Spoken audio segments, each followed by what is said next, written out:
ว่าเครื่องบินรบในยุคสงครามโลกครั้งที่ 1ยิงปืนกลผ่านใบพัดโดยที่ไม่โดนใบพัดเองได้อย่างไร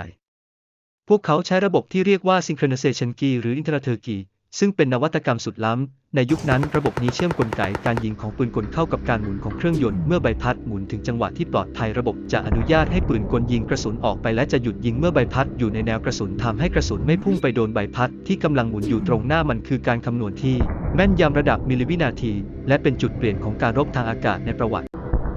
ศาสตร์ถ้าคุณชอบความรู้แบบนี้อย่าลืมกดติดตามไว้เลยนะครับ